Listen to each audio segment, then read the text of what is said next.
Hi students, welcome to Commerce first year class. In our previous class, we have discussed about national objectives of business. Now we are going to discuss a very important topic called as corporate social responsibility of business. Corporate social responsibility of business. What is corporate social responsibility of business? Read this definition. The obligations and responsibilities of any business organization which are intended to protect and serve public interest is known as social responsibility of business. In my previous class also I told you that the intention means irada, your aim should not be only earning profits. Apart from earning profits, yes, for your survival, for your expansion of business, for your satisfaction, you require profits. Profits are the essence of business organization or essence of business activities. Okay, that means essence means a ingredient or which gives a good smell out of a dish. So that masala, if that essence is not there, that particular dish may not be tasty. Similarly, in a business organization also, if profits are not there, business people cannot work. That is the main motive behind the establishment of a business organization. Every individual, whether it is small or big, they establish a business organization with an objective of earning profit. It's okay, fine. But it should not be the only objective of yours. Try to understand. If you establish a business organization only with the intention of earning profits, you are not going to survive in the business field for a long period of time. Remember this point. The society, the people and the nation will be observing you. Then you will be noted as a selfish businessman, and one fine day you will be forced to go out of the market. You will not have any opportunity to continue your business activities in the society. So every businessman has to balance his profit and other activities. So apart from earning profit, whatever the activities you have to do to fulfill the social needs of your country, then it is called as social responsibility of the business. That's what I have written here. The obligations means what you have to do. The responsibilities, your jimmedari. The obligations and responsibilities of any business organization which are intended, which are aimed at to protect and serve.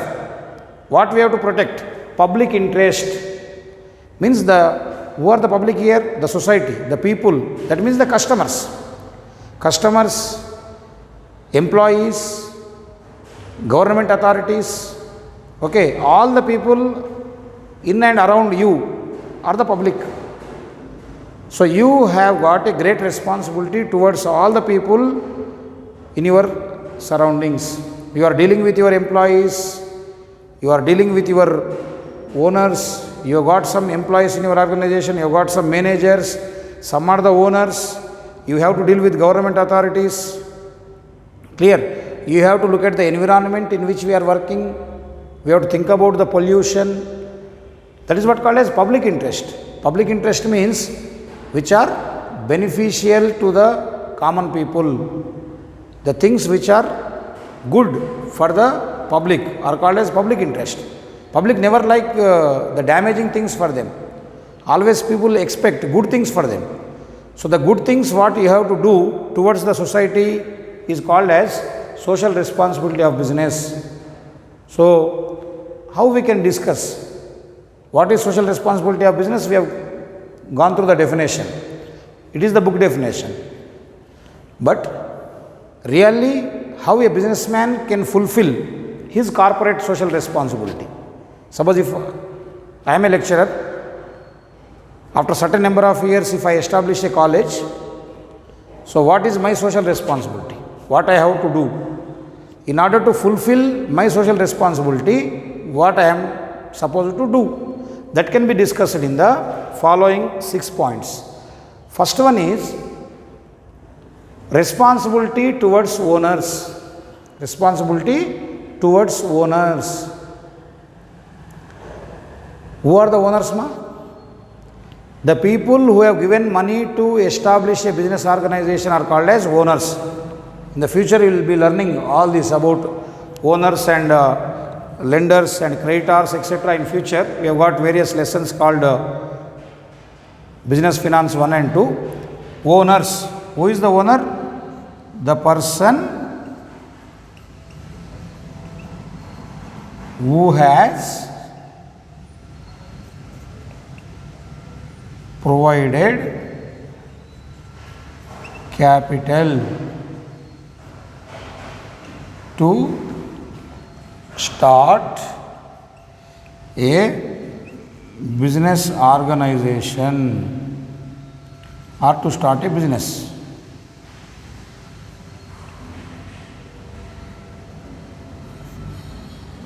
The person who has invested capital, or in the simple language we can say that the person who has given the money.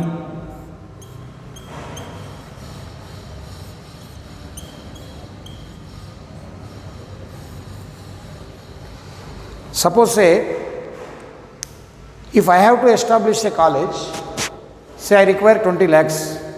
Now, these 20 lakhs may not be invested by me alone. I might have taken from some of my friends who are called as my partners. Some money I might have taken from a bank as loan. Some I might have borrowed from money lenders or the financiers. Like that, different sources are there to get the capital. The total money required to establish a business organization may not be invested by a single person. Sometimes we get that money from different sources. Okay. So the people or the persons who has provided that capital to start a business organization is called as owner. If you go for plural, we say the people who have provided the capital to start a business organization are called as owners. Mane Malik. Okay. If you establish a business organization on your own, the total money is provided by you. You are the owner. Now, what is the responsibility of the business? Okay, always after establishment of a business organization, we have to see that these owners will get proper reward for their investment. Okay, a justified reward. Reward means anything given in reciprocation of their effort. Okay, for example, you study well. What is the reward for you? The marks. I am teaching here. What is the reward for me? The salary. So any person, a laborer is working, he will get wages. So for every work, every activity, there will be a reward. Why do owners invest money? They invest money expecting some return for them. For example, you have got excess of some 20,000 or 50,000 or 1 lakh rupees after all your expenses. So what you are doing? You will go and deposit that money into a bank. Why do you deposit that money into a bank? Because banker gives you interest. If you save your money in a bank account, the bank will give you interest. So interest is the reward for you. Suppose a farmer is there, he put all his efforts day and night. He will plow the land, put the seeds, irrigate the land, water supplies, fertilizers will be sown, everything is done. Then why he is doing all these activities? To get the yield, to get the crop. Okay. Once the plants are grown, he will get the result out of that. So if he is growing the fruit bearing trees, after certain number of years he will get the fruits. So always we do some activity, we do some work to get something return. That is what called as reward. So here owners also expect proper reward for their investment. So always business has to see that it has to carry out activities in a legal manner, in a profitable manner, okay, by satisfying the needs of the customers. It has to earn profits and should give the owners proper reward. Apart from giving the reward, it has to see that the value of the investment made by the owners should increase. They should be informed of the business activities going on in your firm. So there must be a fair and a transparent management in your business organization, and you have to disclose about your economic activities, about your business activities to owners from time to time. You have to conduct meetings, or you send some information, what is going on, what was our production, how many sales we have made, what are our profits, how they got them distributed, everything you have to disclose.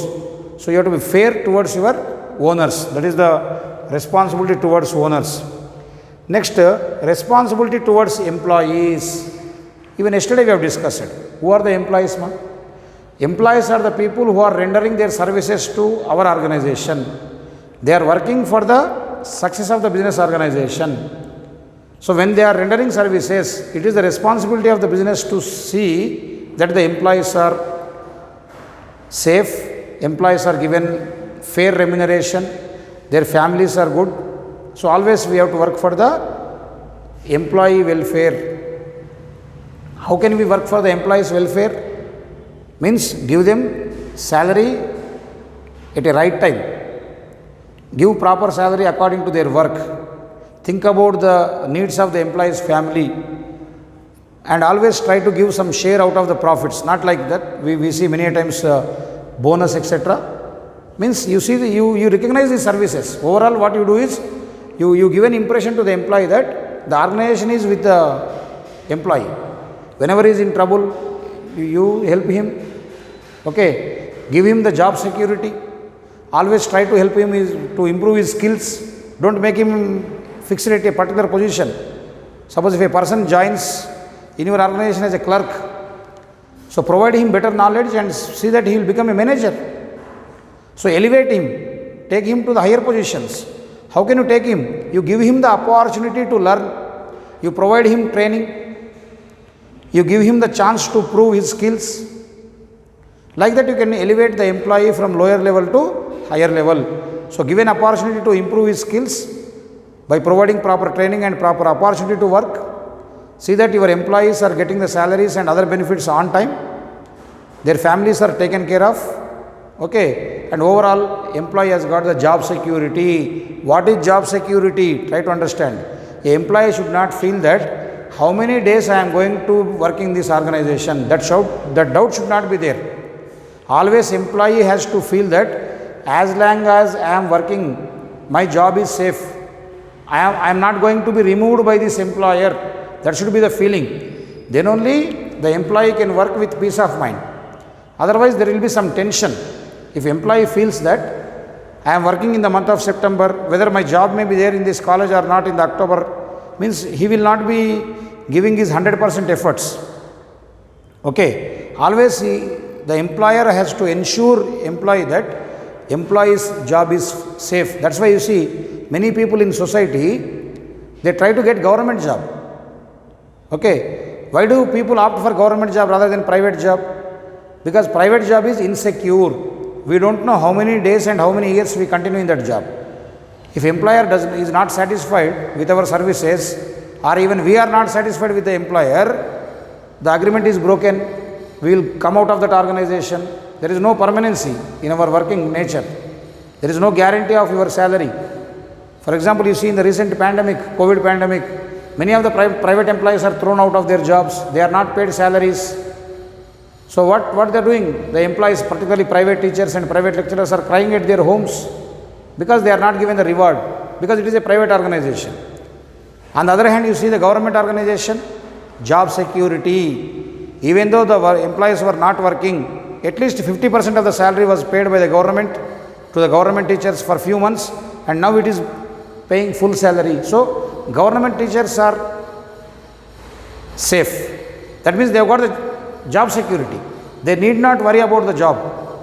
They need not worry that if 15 days they did not attend the school, they did not attend the college, their job they may be losing their job, whether we may get salary or not. That type of doubts does not arise to the government employees, not only teachers or lecturers, for any sector, any department under government, they have got the job security. Means your job is there as long as you are willing to work.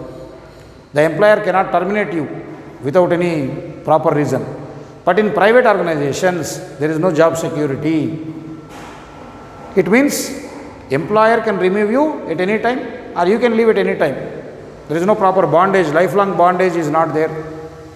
This is called as insecurity. So in this sort of insecurity, employee may not give his 100% efforts.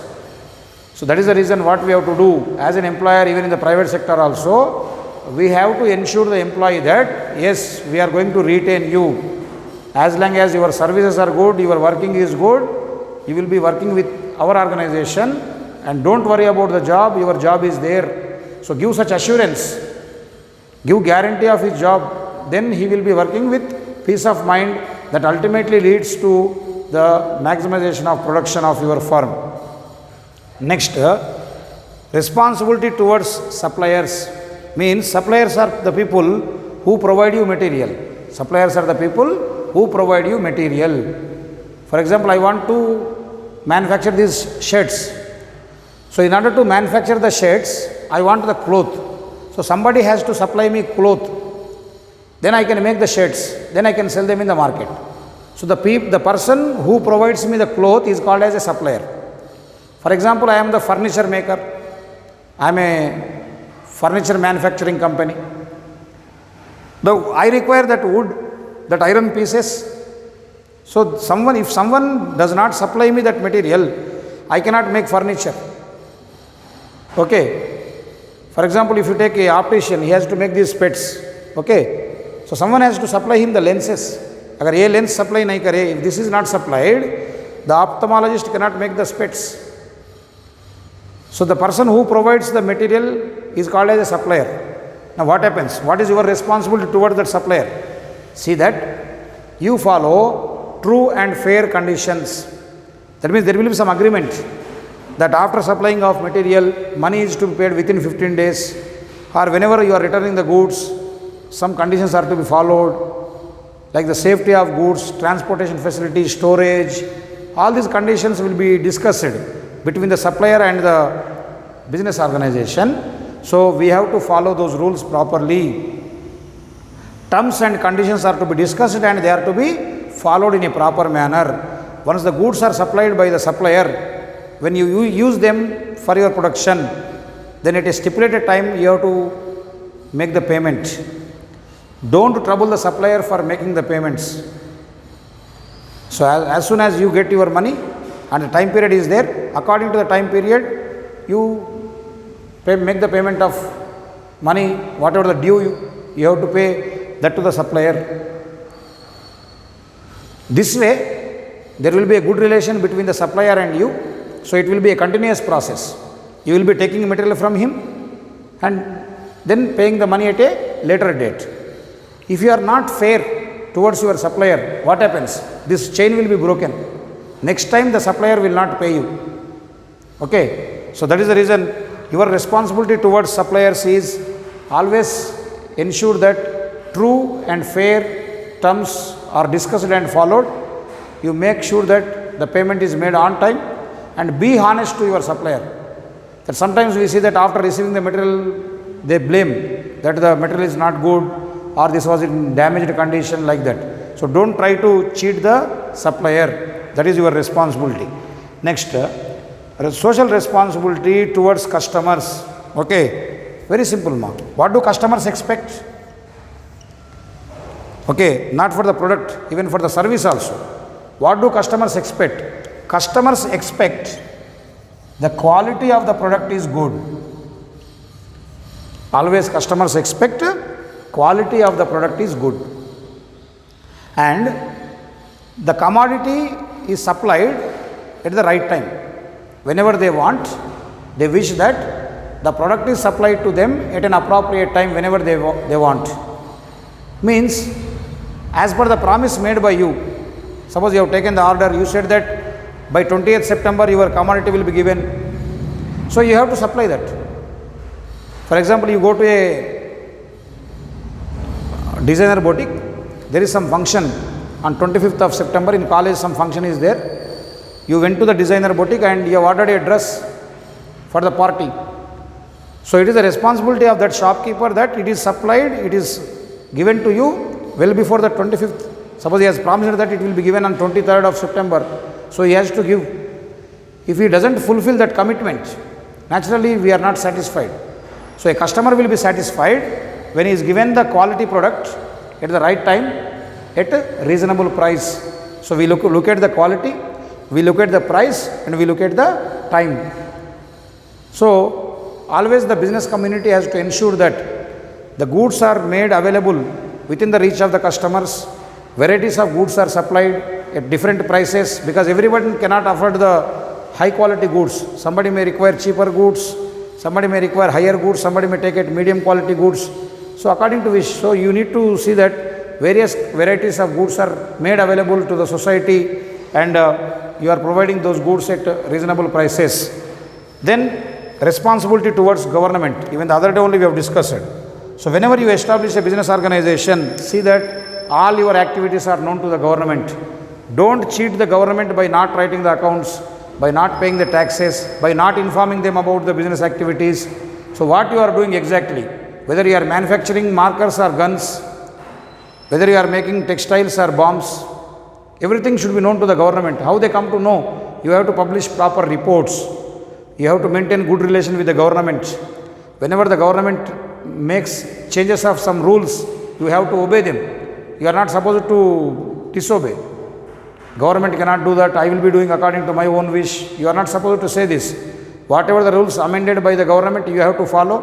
Whatever the government levying the tax, you have to pay.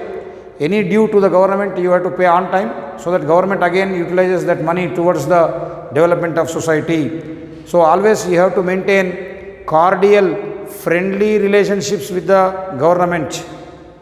Okay. Then the last one, responsibility towards society. Even yesterday we have discussed about social objectives of business. So always society, what it expects? A better quality product, and look at the environment. It is the major concern of today's business community, because nowadays we are observing that because of the increased number of industries, product pollution is increasing like anything. So degradation of environment is a major concern in the present economic system all over the world. Because of the increased production levels, in order to satisfy the increased population needs, every country is maximizing the industrial production. When we are maximizing the industrial production, what is happening? We are increasing the pollution, we are degrading the environment, we are depleting the natural resources. Lot of plastic is thrown, plastic is burnt, lot of smoke is emitted to the environment, that is causing various hazards in the society. So whenever you establish a business organization, always keep that point also in mind, that you are not going to degrade the environment. So you must be environment friendly, eco-friendly. Recently we have seen, for the past few years, we are talking about eco-friendly Ganesha. Eco-friendly Ganesh means what we are doing? We are not using the plaster of Paris. We are not using colors to make Ganesh. What we are doing? We are using soil, no colors at all, normal soil. What happens when you use soil to make Ganesh? So when it is immersed, it will melt out. So no harmful substances are released into the environment. There will be no water pollution. So like that, we need to be environment concerned. Clear? So these are all the 6 points which cover under corporate social responsibility of business. First is the responsibility towards owners, responsibility towards employees, responsibility towards suppliers, responsibility towards customers, responsibility towards government, responsibility towards society. In our next class, we will move to the second chapter. There we discuss about various business activities. I hope you understood this, right?